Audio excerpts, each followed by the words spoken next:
मेरी धर्म यात्रा सबकी धर्म यात्रा के सभी साथियों को डॉक्टर एस.वी. मलिक का प्रणाम।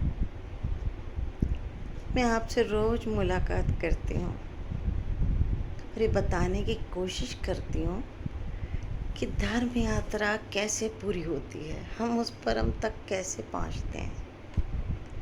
आज एक बहुत इम्पॉर्टेंट बात जिसको आपके साथ शेयर करूँगी। उस परम तक पहुँचने के लिए सफलता का रहस्य क्या है? और ये वो रहस्य है कि हर कुछ काम जो भी हमें जीवन में करना है उसकी भी सफलता का रहस्य है। उस सीक्रेट को हम सबको जानना बहुत ज़रूरी है कि किसी भी कार्य में सफल होने के लिए या उस परम तक पहुंचने के लिए, सफल होने के लिए हमें क्या करना है। इसमें बहुत सारी बातें आती हैं कि हमने किस भाव से उस काम को शुरू किया है, हमारे उसमें कितने एफर्ट्स हैं,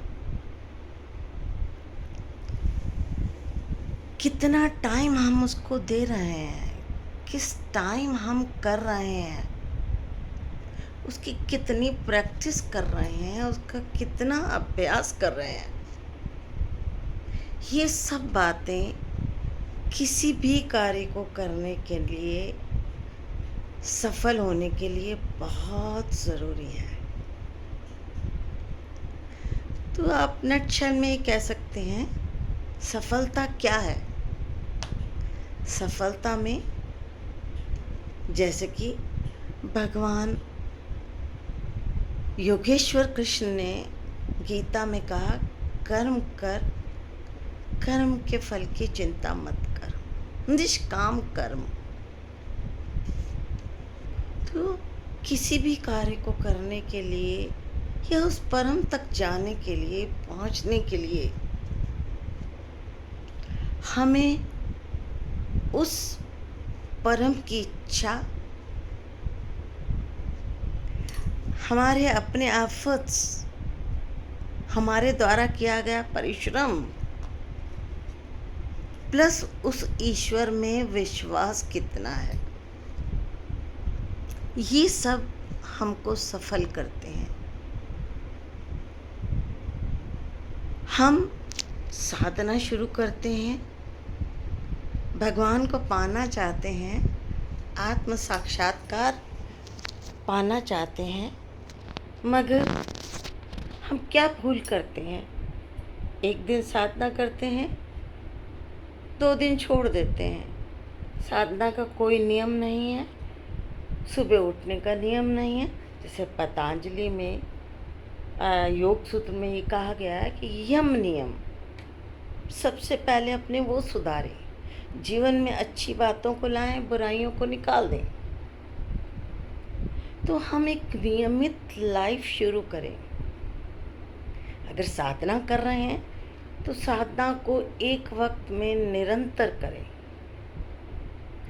निरंतर करने का मतलब है कि जिस भी कार्य को हम लगातार करते हैं, रिपीटेडली करते हैं, इसका अभ्यास हमें होता है, तो यूनिवर्स के पास बहुत है देने के लिए। बस सिर्फ हमें खटखटाने की ज़रूरत है कि उस प्रभु से, उस परम से या इस कार्य की सफलता चाहता हूँ। लेकिन आपको उसके लिए अपने एफर्ट्स भी डालने होंगे। कई दफ़ा हम कहते हैं कि प्रभु की इच्छा, लेकिन प्रभु की इच्छा के साथ यह है कि आप कार्य ना करें तो सफलता नहीं मिलेगी। तो सफलता के लिए ज़रूरी है कि आप निरंतर अभ्यास करें, ईश्वर की कृपा हमको मिले, हमारे अपने एफर्ट्स हों और उस पर विश्वास दृढ़ हो, और धैर्यपूर्वक हम फिर इंतज़ार करें कि उसका फल या उसका रिज़ल्ट हमें क्या मिलने वाला है। हम बहुत जल्दी कदम सीढ़ियाँ चढ़ना चाहते हैं कि ऊपर बहुत जल्द पहुंच जाएं, लेकिन धीरे धीरे धीरे धीरे इस परम की यात्रा पे चलना होता है और निरंतर चलना होता है। मैं प्रभु से यही विश करती हूँ, गॉड ब्लेस अस, हम सभी को आशीर्वाद दें। और मैं चाहती हूँ आप सब भी इस यात्रा में सफल हों। और आपको अगर अच्छा लगता है, ये सिर्फ मैं प्रभु की प्रेरणा से ही बनाती हूँ कि प्रभु चाहते हैं कि इसके ऊपर बनाएं, लोगों को बताऊं कि कैसे वो सक्सेस हों, उस अनुभव तक, उस एक्सपीरियंस तक, आत्म साक्षात्कार, सेल्फ रियलाइजेशन कैसे हो। इस सब के लिए सिर्फ एक ही फार्मूला, निरंतर अभ्यास और प्रभु कृपा और उल्लास और उमंग से भरकर इस प्रयास को हम करें। अगर आपको ये एपिसोड अच्छा लगा हो, मुझे लाइक करें, सब्सक्राइब करें, ताकि इस तरह के वीडियोस बना के मैं आपको बार बार मोटिवेट करती रहूं। आप सबका धन्यवाद कि आप मुझे सुनते हैं, पसंद करते हैं। प्रभु आपकी रक्षा करें।